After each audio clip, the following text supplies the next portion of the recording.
am about halfway through my first fantasy novel. Is it my first fantasy novel? I think so, because I wrote a dystopian novel in high school, and so there are similarities with that, of course. I don't think they had powers, though, in that one. I think it was just dystopian.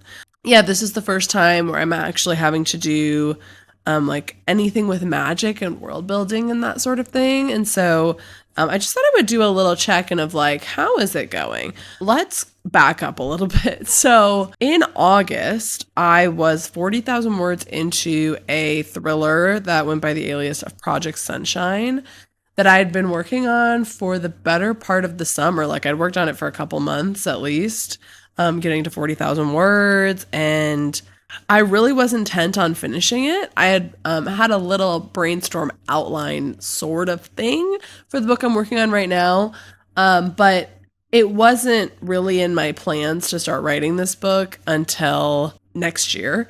But I came to the conclusion, like, I think it was August 20th or something, that I just was not enjoying the process of writing that book. And you can go back and check out, I have a video, I think it's called I'm Shelving My Book or something, where I talk about why I did that and like how I came to the decision to shelve it. Honestly, it was a pretty quick decision.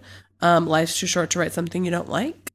But also that doesn't mean you should just abandon projects because they're hard. Like there was a defined line between like, oh, this is hard because writing is hard, and oh, this book isn't working, you know?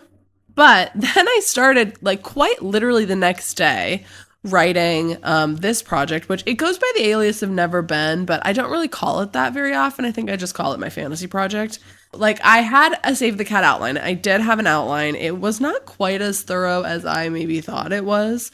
And I had, like, 2 chapters written. I think that there was, like, 2,000 words in the book or something like that. To be fair, most of them are not in the book anymore. But I made a decision when drafting this book that I was going to draft differently than I have before. So prior to this, this is just a little backstory. I have always prescribed to the nanowrimo kind of thought process, or like the shitty first draft train of thought, where essentially like you don't look back. You write and you don't look back. You write as many words as you can, you fill out the book, you get to the end. And I was kind of an extremist about this too, like to the point where I used dictation, where like I literally wasn't even looking at the words I was writing ever. Like I would read the first draft and I would like, I don't know half of these sentences. I don't remember writing them because I was literally just speaking to text. Even before, like Sunshine and Gas Station I dictated, but even before that, the 2 books I wrote, I was not editing, I was not looking through things, because that's kind of the typical first draft advice, is that you just push forward and you don't edit as you go, and you just get words is all that matters. And I made a decision with this book that I didn't want to have a first draft that was unreadable. And most of my first drafts have been unreadable. Like I couldn't make sense of what was going on. Like the plot was all over the place. I didn't want to deal with that anymore because I've gone through the revision process multiple times now.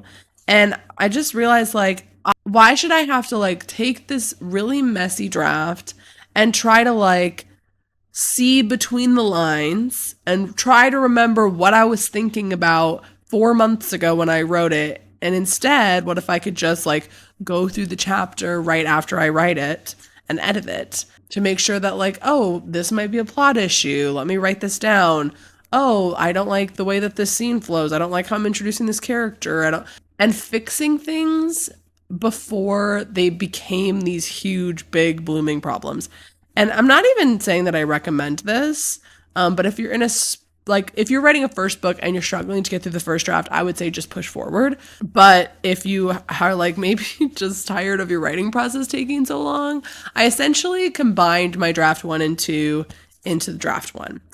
And I also decided that I knew that this book is a duology, the first of a duology.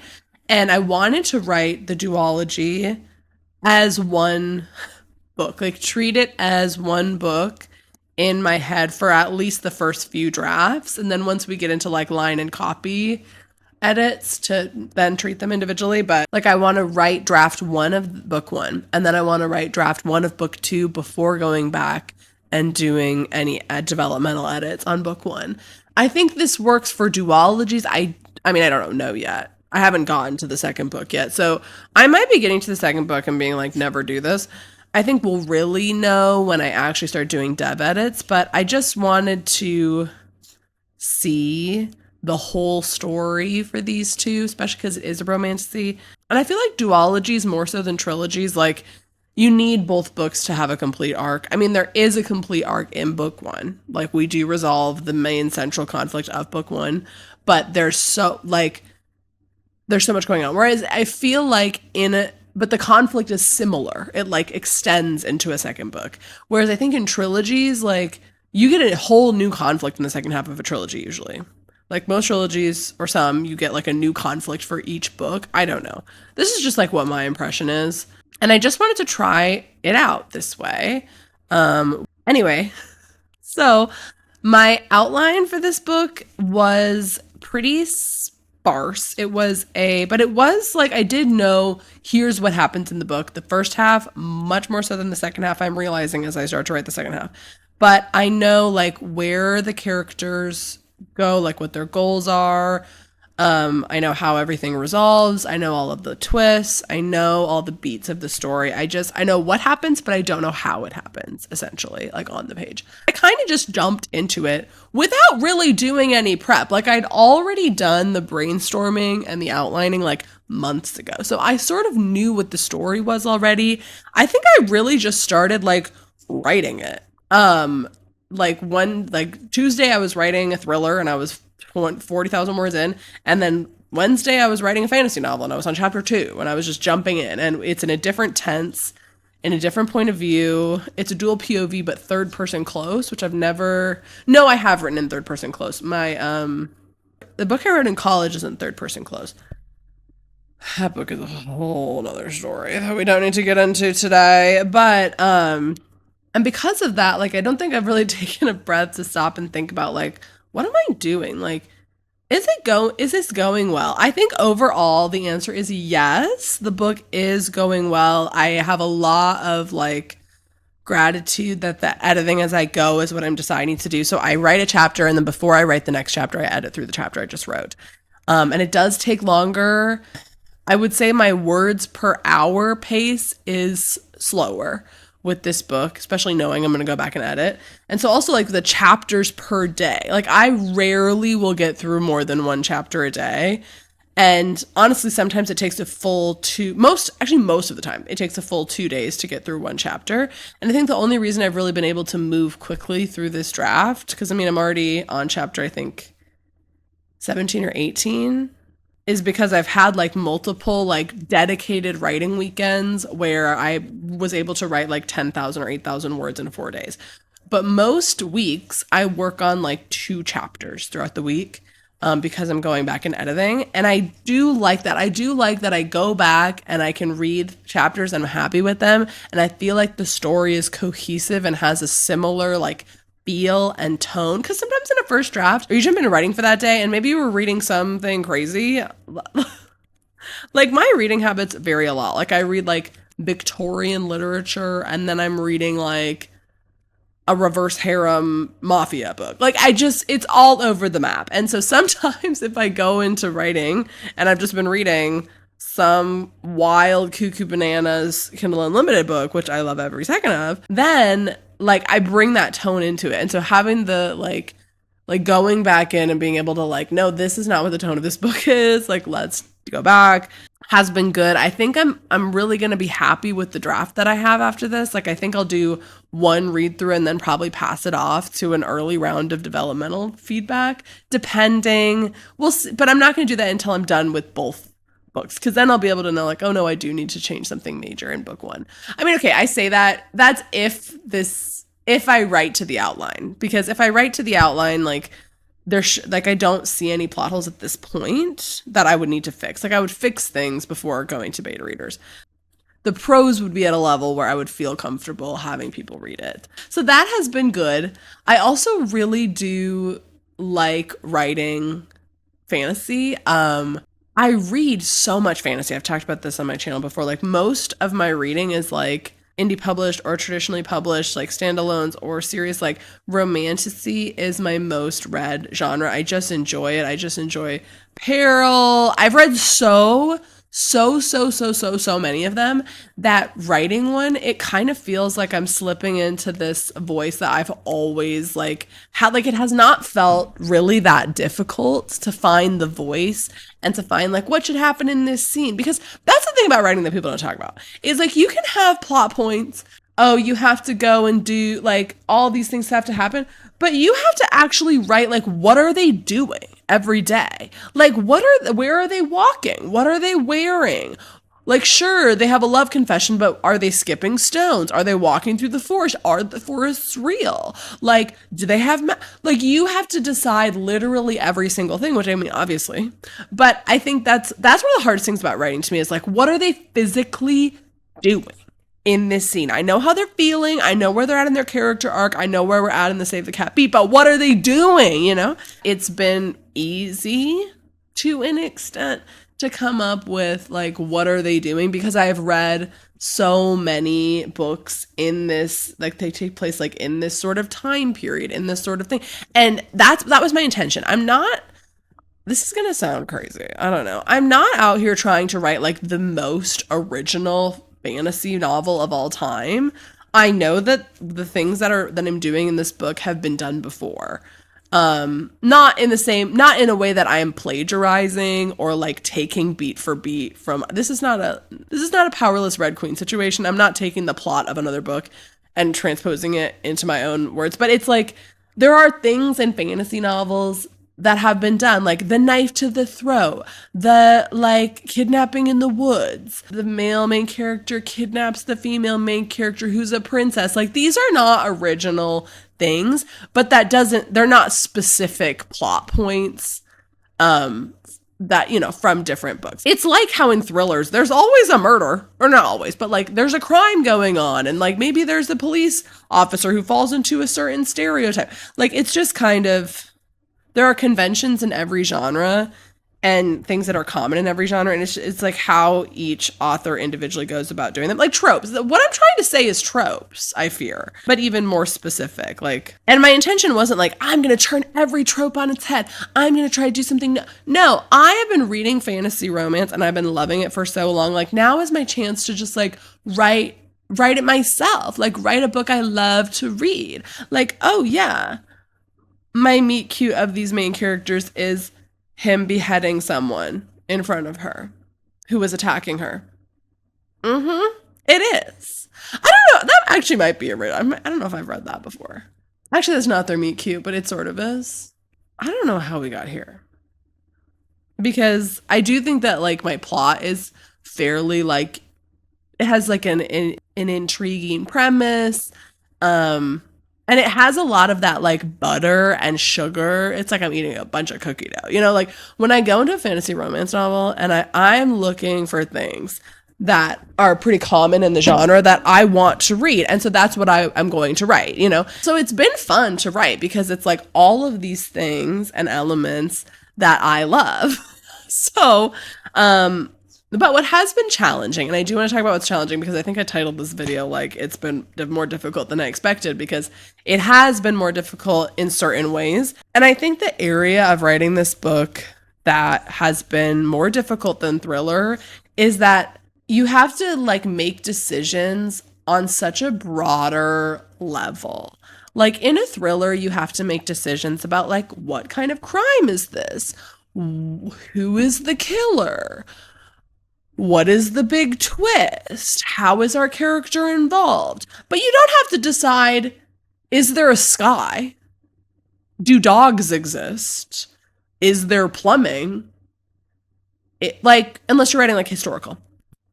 But again, you don't have to decide if dogs exist. Fantasy, there's like a whole nother level of decision making that slows down the process sometimes. Or actually a lot of the time. Depending. And I did do world building. I know I'm just literally describing like basic world building and you're like, Alyssa, this is not an original idea. But I know about world building And I did do world building. Like, there's a magic system. I've defined, like, how does the magic system work? Who has it? What do people believe about it? Like, I broke down, like, here's all the elements of the magic. Here's what all the people, like, here's what the truth is about it. Here's what the different people believe about it. And I, like, worked out the limitations of the magic and how it manifests and what it can do and what the limitations are and what can stop it and all those things. And I also did that same thing with, like, the history of the world. But, like, that's one thing. But making decisions about, like, okay, there's a dragon. What does the dragon look like? How big is the dragon? Do people know about dragons? Like, what color is it? Does it kill you? Is it happy? Does it speak? Does it speak in its head? What does everyone and how, like, who, what, where, when, why? Everything. And then also everybody has to have a name. You come across people and it's like, okay, you're not going to be named like Patrick, you know, like how do so I just keep like just literally typing like random letters. Like if it's like a random person, like for example, the scene I just wrote, she got kidnapped. I mean, shocking. Are we shocked? And the people who just kidnapped her, like, they're not major players in the book. This is not the first time she's been kidnapped in this book also. Okay, just bear with me. But they're just like, they're gonna be in like 3 chapters. Like, they're not really that important at this point. But I'm like, I need to name them though. I can't just have it be like dude number 1. So then I'm just typing out. I'm like BREHM. I keep adding H's in and it's actually a problem. I'm like, Brem, there you go. There's Brem. Because I don't like the names. I want them to sound like familiar, but not be like, I don't want everybody to have a name that we know, but like some people can. Like my 2 main characters' names are Dahlia and Cecil. Like those are like names in the world, but they're not like the most common names in the world, you know? And like Cecil's younger brother's name is Kim, spelled Kym. Like Vanessa, like Jep. I don't know. I named this guy Jep. I really like that name actually. Like I'm not trying too hard. Like I'm not going off of a specific like culture or language or anything. And maybe that is a mistake. I don't know. So then they also have to make all those decisions of like, okay, do I want to base this culture off of a culture that exists? Should I? Which culture should I choose? Probably not one that doesn't belong to me. You know, like there's all of those questions too. Or I'm like, or is it just like a nondescript fantasy land? Or is that basic to do it just like not because also I'm like, this isn't Earth. Like we're not on Earth. We're like in some random fantasy land, but also they speak English. And also and then it's like, okay, do they have weeks? Do they talk about time in days and weeks and months and hours? And because like as for readers, probably it's helpful if they do because, you know, and so there's a lot of decisions to make. Like, is it lazy? I wouldn't think so because also, you think about the scope. Like, if this was like a high fantasy novel that people are coming to for like the deep, then people are looking for those details. They're like, I want to know all of the. But the book that I am writing, and I go into fantasy romances like this, where it's like I don't need the whole song and dance. Okay, this is gonna make me sound so lazy, but like. Here's the thing though, the world building is fleshed out, the like the history, like the important details of like how did we get to this set of circumstances in our history and what does that mean for the cultures that are around, like what is the history of the groups of people. And I have done in-depth world building with that, and also like how, like what is this magic and how does this magic impact what's going on. But I haven't thought about like, is there a moon? Are we in the solar system? Are we on Earth? Do we speak, like, are there a bunch of languages? Like, is on the other side of the planet that we're on, is there, like, I haven't done all that because honestly, it's not relevant. And now I'm kind of thinking maybe I should, but also I think we have to look at the scope of the story too. And so I'm like, is it okay that this fantasy novel is like, it's basically like medieval Earth, not America, because America didn't exist in the medieval times, but like basically like a English castle. And then I'm basing like technology on a certain time period. So it's like, do they have running water? Like, and I've made all those decisions, but do I need to decide like, just like, there's so many questions. Like there's so like, and then when you think about naming people, it's like, okay, do all the names have to come from a specific culture. Because then also, if you do that, if you make a decision where like, I'm going to have all of my names come from Norwegian heritage, then you also, like, readers then would have an expectation that you're bringing certain elements of that culture into your world building, and also that you are honoring the history and the culture of that location, you know? And people get into trouble when they borrow from cultures that aren't theirs. Also, that's like a whole big conversation around this too, of like, authors will get into trouble when they use certain cultures and then they haven't really done the proper research about that, you know? But then it's like, does every fantasy novel need to like have, I would say no. I don't think every fantasy novel needs to come from a specific cultural worldview. I mean, it does, because it's like, I'm writing it. I live in the West. I like have grown up with my certain set of circumstances and privileges, as everybody has their own individual life that they're bringing into it. And so it's like, it's going to reflect like me and like you're the author. It's just like every piece of media does. But then I'm like, there's so many. And I'm like, no, it's just a princess. She's not a princess.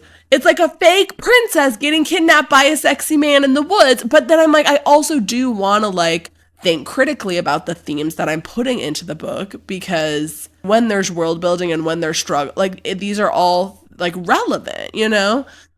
So that is what has been more difficult, is like navigating all of these different layers of decisions of like, do I want to do that? Do I want to go there? Okay, if I'm going to go there, I need to research all these things. But am I going to include all these things that I've researched and that I know into the book? Do I want to name people a certain way? If I do that, let me go do some research so that I'm not like causing harm to certain groups of people. Like, and then there's just a lot of thought that is required. And I want to do the right amount of thinking. Like, I want to give things the care that they deserve. And I want to like write this book with intention and with care about my fellow human being, but also it is just like a funny, silly, haha, kicking my feet romantasy novel. And so it's like, how do I find the balance with that? Because if I start to go and do all of this world building research about all of these things, like, then I'm never going to have time to write the book, you know? So the conclusion that I've sort of come to, and I think that this will evolve, I've like literally only been writing a fantasy novel for 1 month. So I'm like, my thoughts and ideas around like how this works will move on into the future, I'm sure. But like my current conclusion is, do what is necessary for the story. And I think what is necessary for the story is going to vary for certain people. Like, some people are going to want every fantasy novel that they read, or maybe a piece of media that they're like creating, to like have this whole like lens of and like tie in this like a certain cultural heritage that they might have. That is not the case for my magic system or my fantasy world, to be honest. Like, but I also don't want to not do any world building, because it would be easy to write a fantasy novel where it's like, she has glowing hands. I don't know where they came from. It's just fun. And people hate her because she has glowing hands. And then the question would be like, well, why do they hate her for the glowing hands? You know? And so I've asked the questions that are central to the plot of like, why does she have this magic? What does this mean for her? What do the groups of people who live here like think about that? Why do they think that way? And so have done the world building in terms of like, here's the history of these people on this planet, essentially. Here's the history of this creature. Like, here's how we got to where we are. And I'm not doing as thorough detail in terms of like, do they use terms like weeks and months and years? And for me, because I want this to be a very like, I don't want you to be thinking about like, that's not what's important about this story. And so I'm like, they're going to be saying, I'll see you in an hour. They're going to be like, it'll take us a week to get there, because I want the reader to like not get caught up on those terms. You do make assumptions when you use terms like that, because if I'm using the word minute, we're assuming that people like think about time in a certain way. And it's like, well, where do people get that impression of time? Is like the ancient philosophy, like, and religion. And then it's like, I mean, the 7-day week comes from like I don't know if it really, I mean, I would assume it comes from like the creation story of the Bible, right? I mean, we're also the same, you know. And so then it's like, then does it imply, when they say Thursday, does that imply that Jesus exists? Like, there's just a lot of questions. I've actually avoided saying like days of the week, but like, I think like hours and minutes, I don't know. They come from, I just am not, I don't know. Tell me where minutes come from. But even like months, then that comes from the calendar of certain, you know, there's just a lot to think about. But I think for the sake of clarity, I'm going to keep those in it, because those things, like that question of like, do they have a 7-day week? Does that imply that Christianity exists? Like that question is not important to the story that I'm telling, unfortunately. I mean, maybe, no. I mean, no, I don't know. Because I actually do know the origin of like the world. Like that is kind of an element of this story. And so it's like, really, Christianity wouldn't exist. But you're not going to come up with, and I have read books, like the When the Moon Hatched is an example of this, where like they don't use the word day, they use like moon cycle. Like now I'm trying to, like, should I not use the word minute? I don't know. This is what I mean. There are a lot of decisions to make and a lot of questions to think about. So the actual writing of the actual scenes of the like, like we have a knife to each other's throat in a river and we're like looking at each other romantically and like, oh, there's like a, like, ooh, like, you know, like that part is like going great. And I'm just writing the, you know, but then if I really sit back and start to think about like, wait a minute. There's a video by Mike's Mike, who I love, where it's like, the cultural implications of the movie Cars, where it's like in the movie Cars, there's like a car pope. And so then the question is like, is there a car Jesus? Like that's what I feel like. I'm just like, okay, do we have to decide all these things? You know, that part of it is more challenging than I expected. And I've been coming across it more than I expect to as well, because like when I introduced a new location, I had to think about, okay, like what are the buildings like? How many people live here? What do these people do for jobs? How do they feel about her? Who is in charge here? Why are they in charge? What are they thinking about? Like, what is their motivation? Why would they do this? They're not just like an evil person. Like, why would they actually? And so every new location or person that you come across or creature that you come across throws all of these questions. And then like that takes 45 minutes to think about that and make decisions about that. And so some chapters I'll write and I'll be like, easy money, wrote that. Like the one I was writing this morning, I was like, killed it. It's just her thinking. I mean, there's things that are happening, but it's like, we haven't introduced anybody new. We're just having a hunky-dory time. Well, actually, she's not having a hunky-dory time. I think she's tied to a tree right now. I don't know. But then I think the next chapter I write, it's like, oh my gosh, I have to introduce like 45 people and a whole society, you know? So that part has been more difficult, but so I do fear that I will be going a little bit slower in the second half, at least until I get, like, I think these next 5 or so chapters are just going to take me a little bit longer, because like in the second half of this book, like now that we've hit the midpoint, we're introducing sort of a whole new set of people. And so I want to be intentional about what they believe and why they believe it and what they're doing and why they're doing it. And also they need to have names. None of them have names. This is kind of how it's going for me at the current moment. Sorry for the train noises. There's like 2 trains next to me. 3, I think. I don't know. Overall, though, I'm having a great time. Like, it's challenging and there's lots of things to think about, but I did need a step away from thriller, I think. Sunshine was objectively easier. Like, I didn't have to make all these decisions. I already knew why everybody was doing what they were doing, but writing it was a chore. And writing this book is not a chore most of the time. Sometimes it is, but most of the time it's not. I mean, every book is a chore sometimes, but I am constantly excited to write it. And I think that is the key. I think I can maybe finish it by the end of October. October starts tomorrow as I'm filming this. I think it comes out on the first day of October. So there is a chance, but I also might be spending the first week or so of November writing the ending. And like, my ultimate goal is to finish the duology, the first draft, by the 1st of 2026, which is crazy. But if it takes me another month, like it takes me another month, you know, I don't know where I'm going to be at.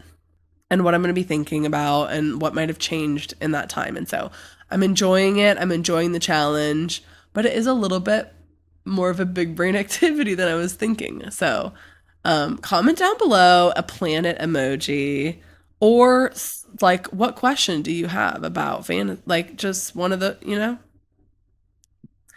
like this video if you haven't already. Subscribe if you would like more of, I don't know, whatever this was. And I will see you so soon. Oh my gosh, I'll see you so soon. Bye.